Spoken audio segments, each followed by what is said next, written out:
Marcus Thompson walked fast down the busy street in Seattle. His black shoes made loud sounds on the concrete as he moved between people. The tall buildings around him made long shadows on the ground. Cars honked their horns as they drove past in the heavy traffic. Marcus was 32 years old and worked at a big company that made advertisements. He wore an expensive dark blue suit that cost more than most people made in a month. His red tie was crooked, and his white shirt had small sweat marks under his arms. His brown hair was messy from running his hands through it when he got angry. Today was the worst day Marcus had experienced in a very long time. Everything that could go wrong had gone wrong. He woke up late because his alarm clock did not work. Then his coffee maker broke and spilled hot coffee all over his kitchen counter. His car would not start, so he had to call a taxi that took forever to arrive. When he finally got to his office building, his boss, Mr. Patterson, was waiting for him with an angry face. The big presentation that Marcus had worked on for 3 weeks was not good enough.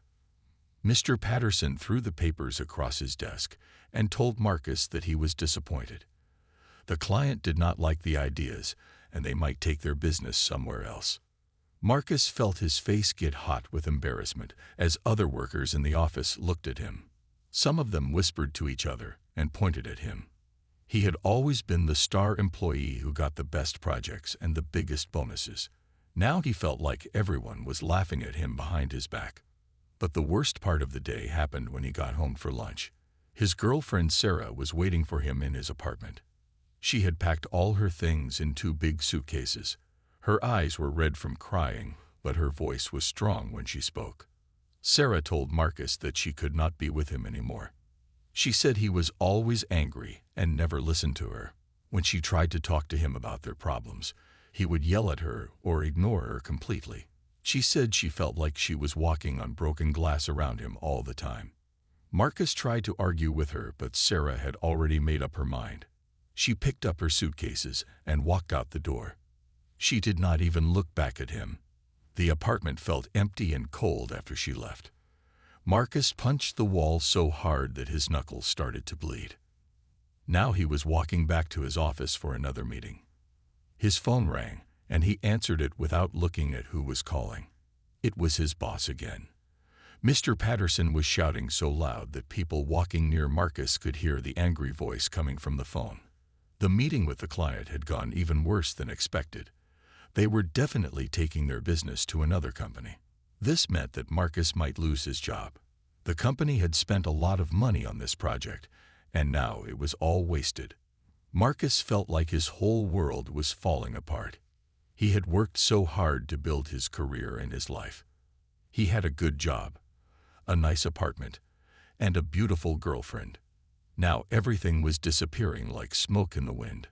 His hands were shaking with anger as he walked faster down the street. People were moving too slowly in front of him. He wanted to push them out of his way, but he knew that would only make things worse. His breathing was heavy, and his heart was beating fast, like he had been running for miles. The stress was making his head hurt, and his stomach feel sick. He had not eaten anything all day because he was too upset to be hungry. His mouth was dry, and he needed water, but he did not want to stop walking. Marcus looked at his expensive watch and saw that he was already late for his next meeting. This would make his boss even more angry with him. He started walking even faster, pushing past people without saying "excuse me." He did not care if he was being rude. Nothing mattered anymore except getting to his meeting on time. The street was full of people going about their normal day. They had no idea that Marcus felt like his life was ending. To them, he probably looked like just another businessman in a hurry. They could not see the storm of anger and sadness that was building inside him like a volcano ready to explode. At the corner of Pine Street and 4th Avenue, a small golden dog sat quietly on an old blue blanket. The dog's name was Buddy, and he was 13 years old. His fur was mostly golden yellow, but had patches of gray and white around his face and ears. One of his brown eyes was cloudy because he could not see well from it anymore. Buddy moved slowly because his back legs hurt him. The pain came from being old and living on the hard streets for many years. When he walked, he would limp a little bit, but he never complained. He was a good dog who had learned to be patient with his hard life. Next to Buddy was a piece of cardboard with words written on it in black marker. The words were hard to read because the cardboard was old and dirty from rain and sun. It said something about needing help and being a veteran. Most people who walked by did not stop to read it carefully. Buddy belonged to an old man named Frank who was 70 years old. Frank had gray hair and a long beard that was mostly white. His clothes were old and had holes in them, but they were clean. Frank always made sure that Buddy looked better than he did. He would brush Buddy's fur with an old hairbrush and make sure the dog had water to drink. Frank was inside a small store across the street asking the owner for a cup of water. He did this every day around the same time. The store owner was a kind woman who knew Frank and Buddy. She would always give Frank water, and sometimes she had leftover food from her lunch that she would share. While Frank was gone, Buddy stayed on the blanket like he was told to do. He was a very good dog who never ran away or caused trouble. He would just lie down and watch the people walk by. Sometimes children would point at him and smile. Buddy liked children because they were usually kind to him. Buddy had been living with Frank for 3 years now. Before that, Frank lived alone in a small apartment, but then Frank lost his job and could not pay for his home anymore. He had to live on the streets with just a few bags of his things. One cold winter day, Frank found Buddy hiding under a bridge. The dog was very sick and skinny. Someone had left him there to die. Frank used his last $10 to buy dog food and medicine for Buddy. From that day on, they were never apart. Frank had been a soldier many years ago when he was young. He fought in a war in a place very far from America. When he came back home, he had bad dreams and felt sad all the time. The government was supposed to help him, but they did not do enough. That is how he ended up living on the streets. But having Buddy made Frank feel better. The dog gave him a reason to wake up every morning. Buddy needed him, and that made Frank feel important again. They took care of each other like family. Buddy never begged for food or money from people walking by. Frank had taught him to just sit quietly and let people decide if they wanted to help. Some people would drop coins into a small cup that Frank left on the blanket. Others would give them food or water. Most people ignored them completely. They would walk past like Buddy and Frank were invisible. This did not make Buddy sad because he did not expect anything from strangers. He was happy just to be with Frank and to have a safe place to rest. The blanket that Buddy sat on was the only soft thing they owned.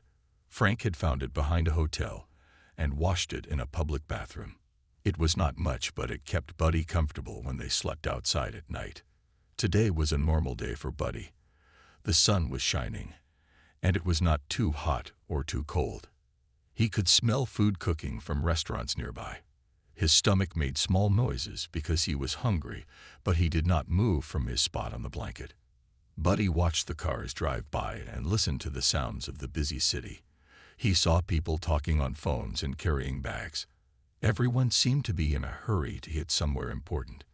Buddy wondered what it would be like to have somewhere important to go. Marcus was still talking loudly on his phone when he turned the corner onto 4th Avenue.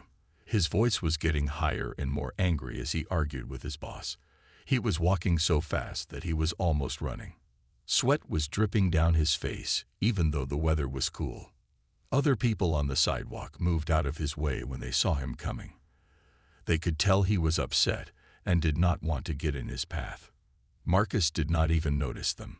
All he could think about was how unfair his life had become.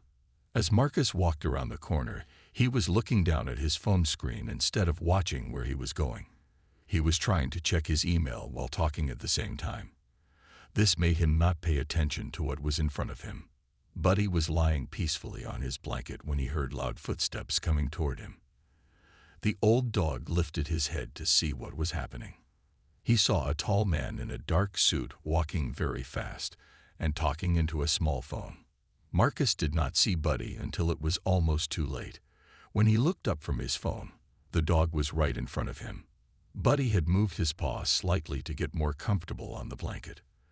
The paw was now sticking out just a little bit into the walking path. Instead of stepping around the dog or stopping to be careful, Marcus felt a sudden rush of pure anger. All the frustration from his terrible day exploded inside him like a bomb going off. He saw the dog as just another obstacle in his way, another thing trying to make his life harder. Without thinking or stopping, Marcus pulled his right leg back and kicked Buddy as hard as he could. His expensive black shoe hit the dog right in the ribs with a loud thud sound.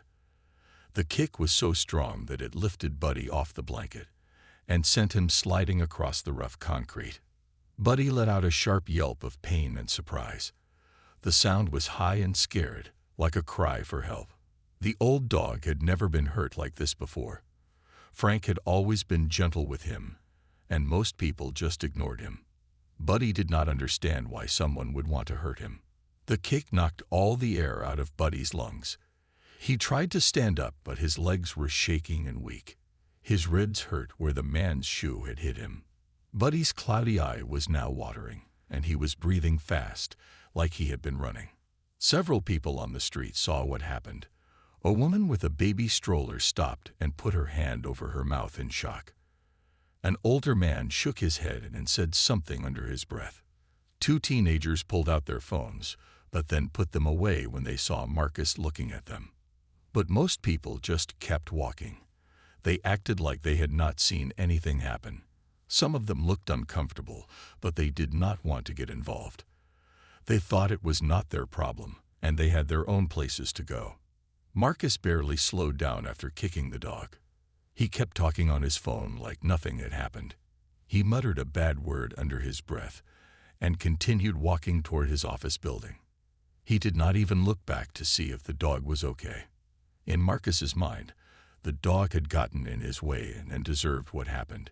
He felt a small moment of satisfaction, like he had finally fought back against all the things that were going wrong in his life.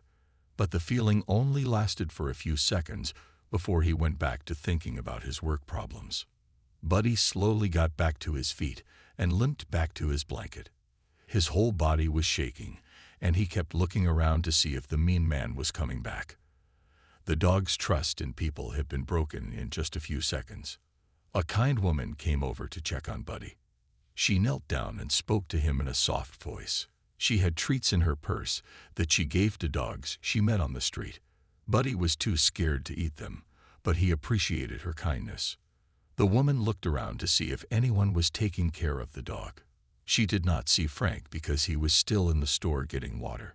She petted Buddy gently and told him that everything would be okay, but she had to leave to catch her bus to work. When Frank came out of the store with a cup of water, he found Buddy acting strange. The dog was usually calm and happy to see him. But now Buddy was hiding behind the blanket and would not come forward. Frank knew something bad had happened, but he did not know what it was. Frank sat down next to his dog and tried to comfort him. He could tell that Buddy was hurt and scared. This made Frank feel angry and sad at the same time. He wished he had been there to protect his best friend from whatever had happened while he was gone. Across the street from where Buddy was sitting, Daniel Rodriguez was eating his lunch on a wooden bench. Daniel was 45 years old and worked as a boss at a construction company. He was taking a break from his job to eat a sandwich and watch the people walk by. Daniel was not a tall man, but he was strong from working with his hands for many years. His arms had muscles from lifting heavy things, and his hands were rough from using tools. He had short black hair with some gray in it and kind brown eyes that noticed everything around him. Daniel had been a soldier in the Marines for 8 years when he was younger. He learned how to be very quiet and watch things carefully. Even now, years later, he still had the habit of studying people and places. He could tell a lot about someone just by watching how they walked and acted. On this day, Daniel was enjoying the peaceful moment on the bench. He liked to watch the busy city life during his lunch break. It helped him relax after spending the morning working on a loud construction site with big machines and hammering sounds. Daniel had 2 dogs at home that he loved very much. One was a big German shepherd named Rex, and the other was a small mixed breed named Bella. Every morning before work, he would take them for a long walk in the park. Every weekend, he volunteered at the animal shelter to help dogs that did not have homes. When Daniel saw the man in the expensive suit walking fast down the street, something made him pay attention. The man looked angry and was talking loudly on his phone. Daniel could tell that this person was having a bad day and might cause trouble for someone. Daniel watched as Marcus got closer to the corner where the old dog was sitting. He could see that the man was not paying attention to where he was walking. Daniel sat up straighter on his bench and put down his sandwich. Something told him that he needed to watch what was about to happen. When Marcus kicked Buddy, Daniel felt his whole body go tight with anger. His hands closed into fists and his jaw got hard. He had seen many bad things during his time as a soldier, but watching someone hurt a helpless animal always made him furious. Daniel wanted to jump up and run across the street to help the dog right away, but his military training had taught him to think before acting. He knew that running over there and yelling at the man would not solve anything. The man would just deny what he did and walk away. Instead, Daniel stayed on his bench and watched Marcus very carefully. He looked at the man's face, his clothes, and the direction he was walking. Daniel had a very good memory for faces, and he would not forget what this person looked like. Daniel also watched to see how Marcus acted after kicking the dog. Most people who did something bad by accident would stop and say they were sorry. But Marcus just kept walking like he did not care at all. This told Daniel that the man was not a good person who made a mistake. He was someone who thought it was okay to hurt others. After Marcus disappeared around the corner, Daniel stood up from his bench.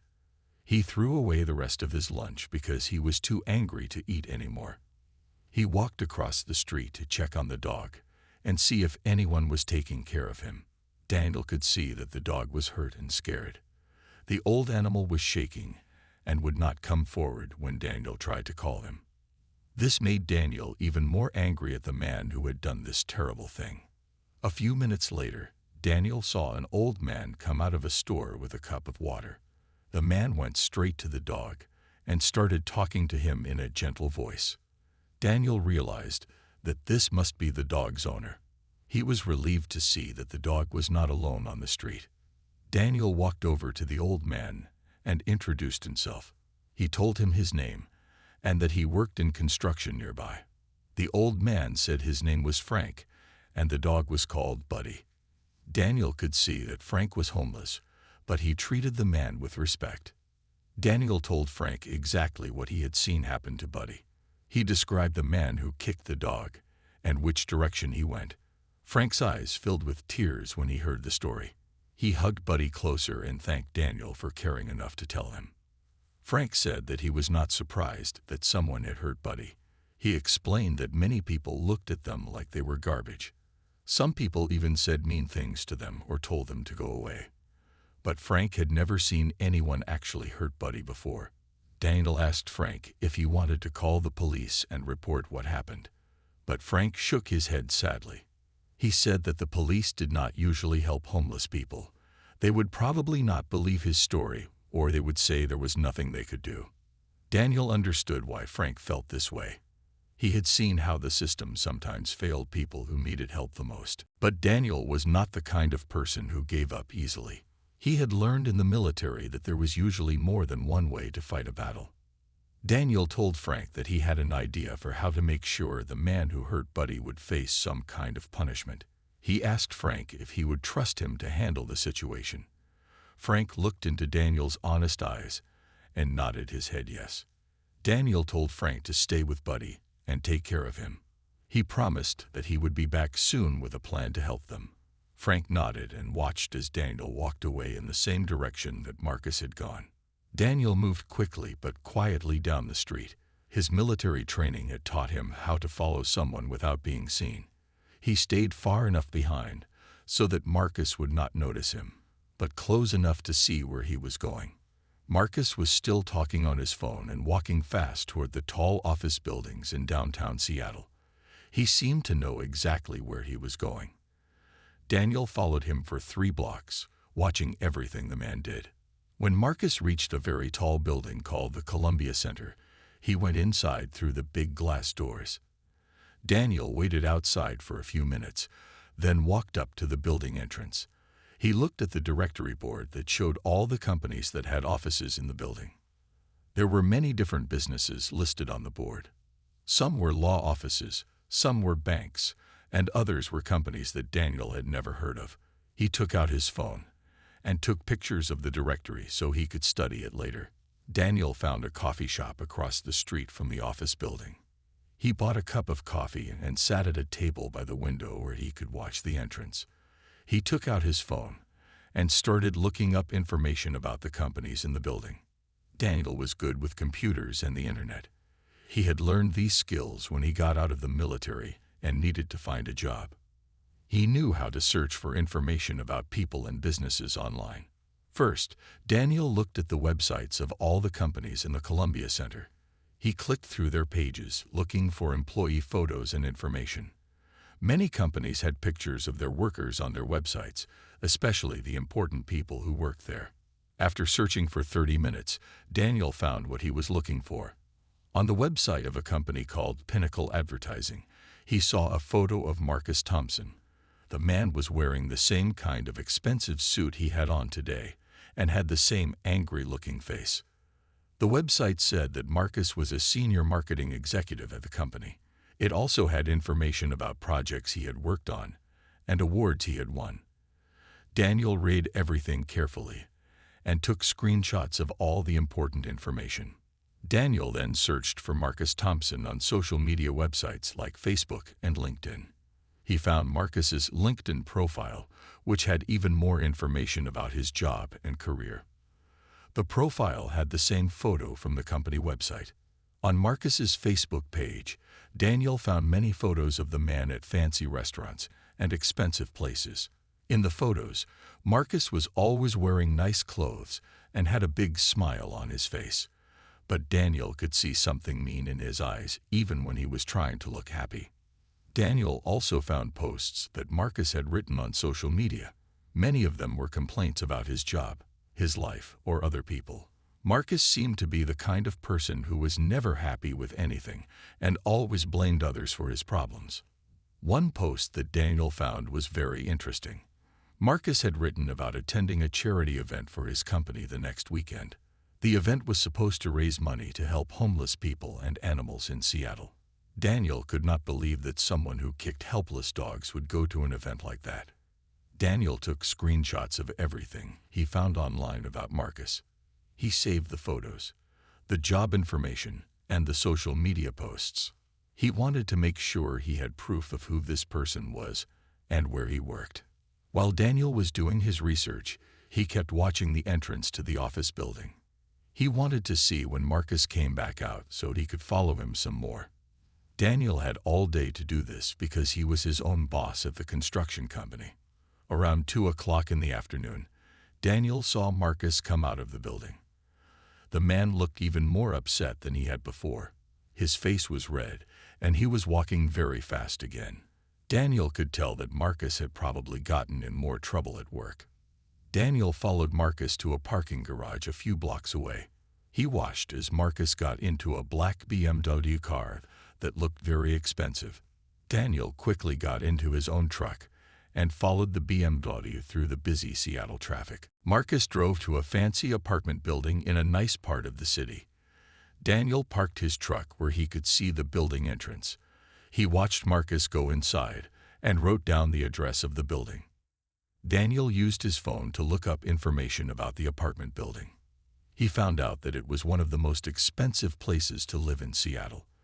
The rent for a small apartment there cost more money than most people made in several months. Now Daniel had Marcus's full name, his job information, his work address, and his home address. He also had photos of the man and copies of his social media posts. Daniel felt like he had enough information to make a plan that would teach Marcus a lesson he would never forget. Daniel drove back to where Frank and Buddy were waiting. The old dog looked a little better, but was still staying close to Frank. Daniel sat down on the ground next to them and explained everything he had learned about the man who hurt Buddy. Frank listened carefully to everything Daniel told him. He was amazed that Daniel had been able to find out so much information in just a few hours. Frank had never met anyone who cared enough about him and Buddy to go to so much trouble to help them. Daniel sat on the ground next to Frank and Buddy, thinking carefully about what to do next. He knew that he had to be smart about how he handled this situation. Making the wrong move could hurt Frank and Buddy more than help them. Frank was gently petting Buddy and checking to make sure the dog was not badly injured. The old man's hands were shaking a little as he felt along Buddy's ribs, where Marcus had kicked him. Buddy winced when Frank touched the sore spot, but he did not pull away. Daniel asked Frank if he wanted to take Buddy to see a veterinarian to make sure he was okay.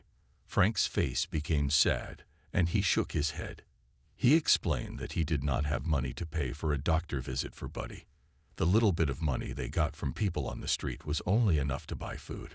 This made Daniel feel even more angry about what Marcus had done. Here was an old man who loved his dog so much that he would go hungry to feed him, but he could not afford to get medical help when the dog was hurt. Meanwhile, Marcus lived in an expensive apartment and drove a fancy car, but he thought it was okay to hurt helpless animals. Daniel told Frank not to worry about the money. He said he would pay for Buddy to see a veterinarian if it was needed. Frank started to cry when he heard this. He could not believe that a stranger would be so kind to him and his dog. Daniel took out his phone and started taking pictures of Buddy. He was very careful to get clear photos that showed where the dog had been kicked. He also took pictures of the spot on the sidewalk where the incident happened. Daniel knew that having good evidence would be important for his plan. Daniel asked Frank if he would be willing to tell this story to other people. He explained that sometimes the best way to get justice was to let the whole community know what had happened. Frank was nervous about this idea because he was used to being ignored or treated badly by most people. But Daniel assured Frank that there were many good people in Seattle who cared about animals and veterans. He said that if people knew the truth about what Marcus had done, they would be angry and want to help. Frank thought about this for a long time before finally agreeing to trust Daniel. Daniel then took out his phone and made a video of Frank telling the story of what happened to Buddy. Frank was shy at first, and his voice was quiet. But as he talked about how much he loved Buddy and how they took care of each other, his voice became stronger. In the video, Frank explained how he found Buddy sick and alone under a bridge 3 years ago. He talked about how Buddy was his best friend and the only family he had left. Frank's eyes filled with tears when he described coming back from the store to find Buddy hurt and scared. Daniel made sure the video was clear and easy to understand. He asked Frank to explain how long he had been homeless and how he ended up living on the streets. Frank talked about being a veteran and how the government had not helped him enough after he came back from the war. After making the video, Daniel took more photos of Frank and Buddy together. He wanted to show people how much love there was between the old man and his dog. In one photo, Buddy was resting his head on Frank's lap, while Frank gently scratched behind his ears. Daniel also took photos of Frank's old blanket and the cardboard sign that explained he was a veteran who needed help. He wanted people to see that Frank was not asking for much, just enough to survive on the streets with his beloved companion. While they were working on documenting everything, several people walked by and saw what they were doing. A young woman stopped and asked if everything was okay. Daniel explained what had happened to Buddy, and the woman became very upset. She gave Frank some money and petted Buddy gently before continuing on her way. An older man who was walking his own dog also stopped to help. When he heard the story, he went to a nearby store and bought dog treats and water for Buddy. He told Frank that he had been a veteran too and understood how hard life could be after the military. These encounters gave Daniel hope that his plan would work.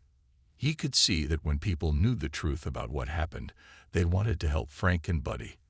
The problem was that most people did not know the story because they just walked past without stopping to ask questions. Daniel spent another hour with Frank and Buddy, making sure he had all the documentation he needed.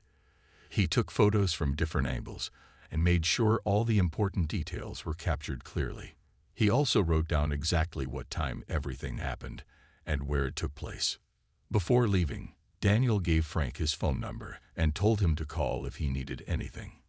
He also gave Frank some money to buy food for himself and Buddy. Frank tried to refuse the money, but Daniel insisted that he take it. Daniel promised Frank that he would make sure Marcus faced consequences for what he had done. He explained that it might take a few days for his plan to work, but he was confident that justice would be served. Frank squeezed Daniel's hand and thanked him for being the first person in a long time to treat him with respect and kindness. As Daniel walked back to his truck, he felt determined to make sure that Marcus would regret hurting Buddy.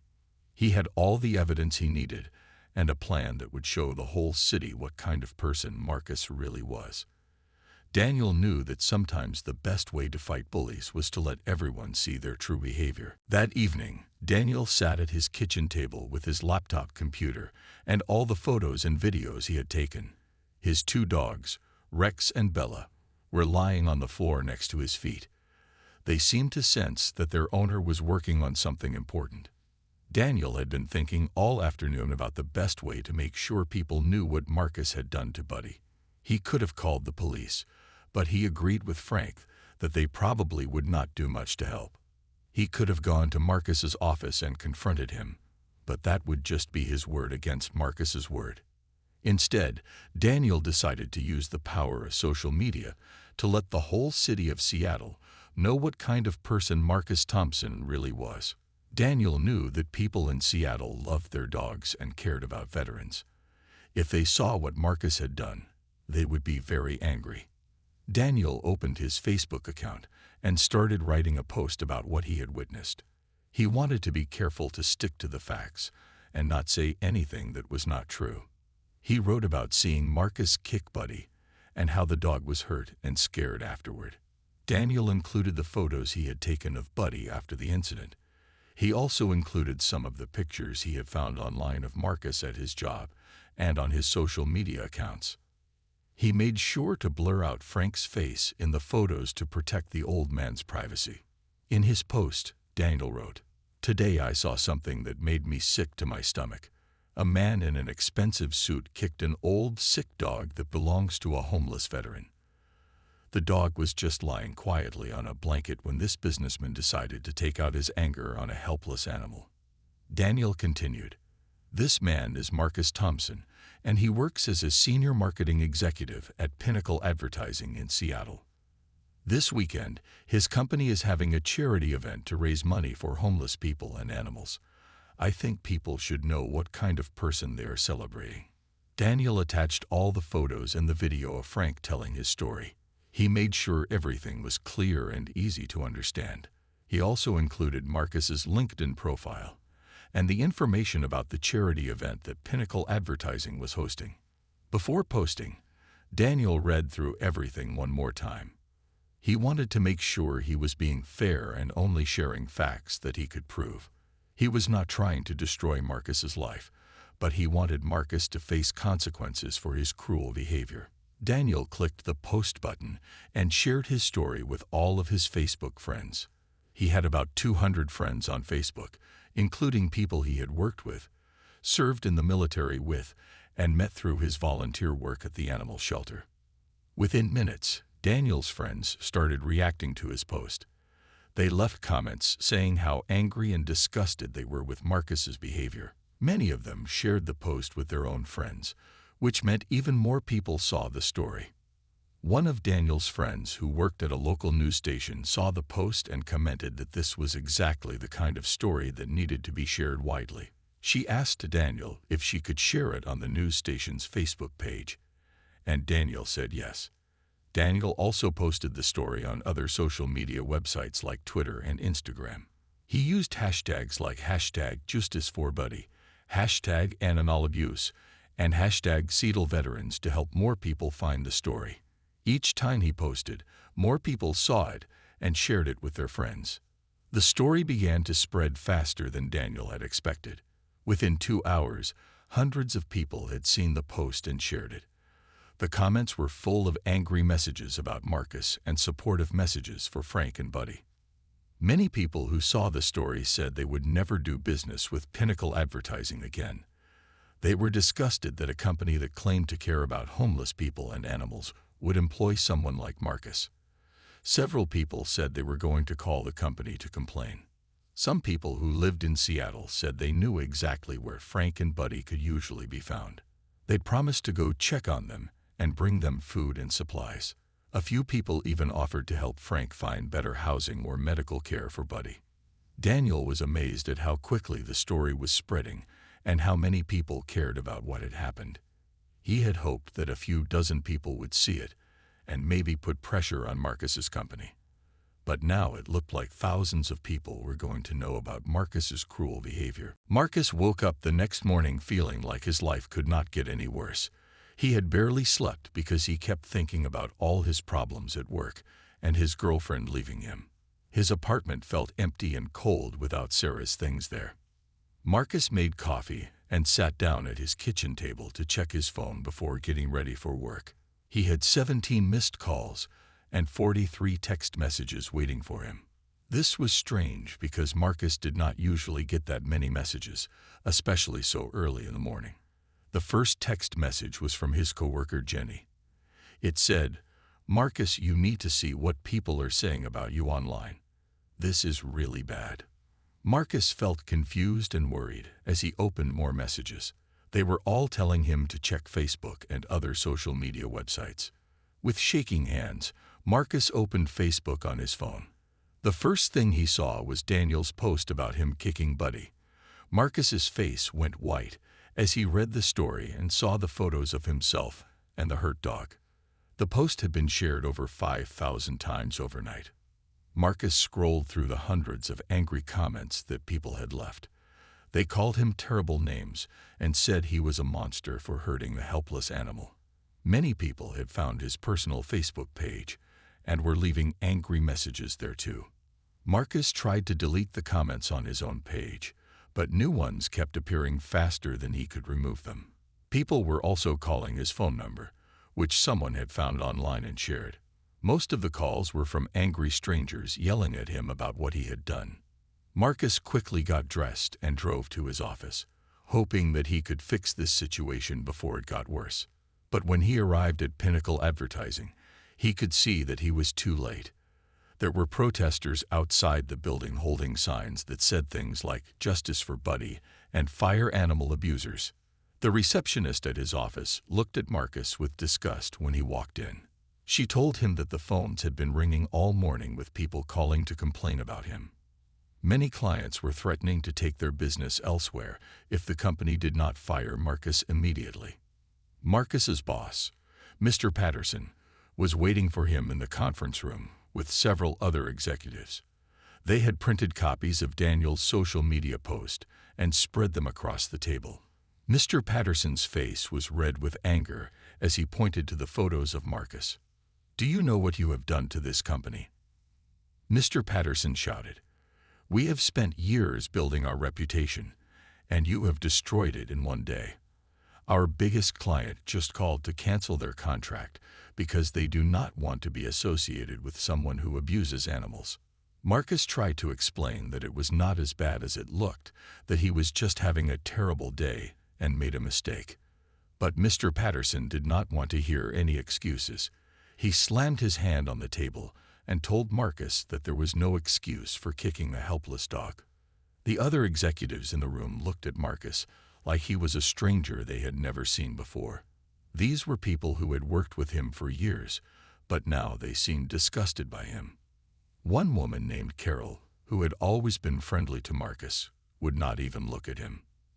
Mr. Patterson explained that the company was getting calls from reporters who wanted to do news stories about Marcus and the incident. The local animal shelter had also called to say they were disappointed that Pinnacle Advertising employed someone who hurt animals. This was especially embarrassing because the company had donated money to the shelter in the past. The worst news was about the charity event that was supposed to happen that weekend. The event was meant to raise money for homeless veterans and animal shelters in Seattle. But now, several sponsors had pulled out because they did not want to be connected to Marcus or his company. Marcus felt his whole world falling apart as Mr. Patterson continued talking. The company had decided that Marcus was too much of a risk to keep as an employee. They were worried that clients would continue to leave and their reputation would be damaged forever if they kept him. "You are fired, effective immediately," Mr. Patterson said in a cold voice. "Security will escort you out of the building, and you are not allowed to come back. We will mail your final paycheck to your home address." 3 days after the incident, Marcus sat in his apartment looking at himself in the bathroom mirror. His eyes were red from not sleeping, and his face was pale and thin. He had not eaten much food because his stomach felt sick every time he thought about what his life had become. Marcus had spent the last few days hiding in his apartment, afraid to go outside because people might recognize him from the photos online. He had ordered food to be delivered so he would not have to face anyone. Even the delivery drivers looked at him strangely, as if they knew who he was. During those 3 days, Marcus had time to think about his actions in a way he never had before. He kept seeing the image of Buddy's scared face after he kicked him. He remembered how the old dog had yelped in pain and confusion. For the first time, Marcus truly understood how much suffering he had caused. Marcus also thought about Frank, the homeless veteran who loved Buddy so much. He realized that Frank probably had very little happiness in his difficult life, and Buddy was one of the few good things he had. By hurting Buddy, Marcus had also hurt a man who was already struggling just to survive. The shame that Marcus felt was different from anything he had experienced before. When he lost his job, or when his girlfriend left him, he had been angry at other people, but now he knew that he was the one who had done something truly wrong. He could not blame anyone else for the mess his life had become. On the 4th morning, Marcus made a decision that surprised even himself. He got dressed in his simplest clothes and walked to the animal shelter where Daniel volunteered. He had found the address online and spent an hour walking there because he was afraid to drive his expensive car where people might see it. The animal shelter was a simple building with a parking lot full of modest cars and trucks. Marcus felt out of place as he walked toward the entrance, but he forced himself to keep going. Inside, he asked the woman at the front desk if he could speak to Daniel Rodriguez. The woman looked at Marcus suspiciously and asked why he wanted to see Daniel. Marcus took a deep breath and said, "I am Marcus Thompson. I am the man who kicked the dog. I want to apologize and ask what I can do to make things right." The woman's eyes grew wide with surprise and anger. She had obviously heard about what Marcus had done. She told him to wait while she went to find Daniel. Marcus sat in a plastic chair in the waiting area, listening to the sounds of dogs barking in the kennels nearby. When Daniel came out to meet Marcus, his face was serious and his arms were crossed. Daniel was not a tall man, but Marcus felt small and ashamed standing in front of him. Daniel studied Marcus carefully before speaking. "Why are you here?" Daniel asked in a quiet but firm voice. Marcus had prepared what he wanted to say, but now the words felt stuck in his throat. Finally, he managed to speak.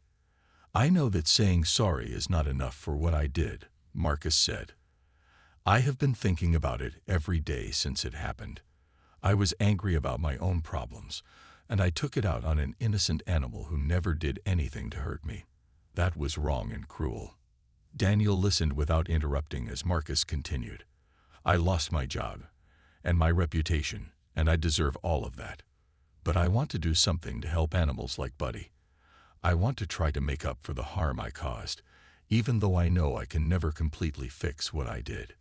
Daniel was quiet for a long moment, watching Marcus's face to see if he was being sincere. Finally, Daniel said, "Come with me. I want to show you something."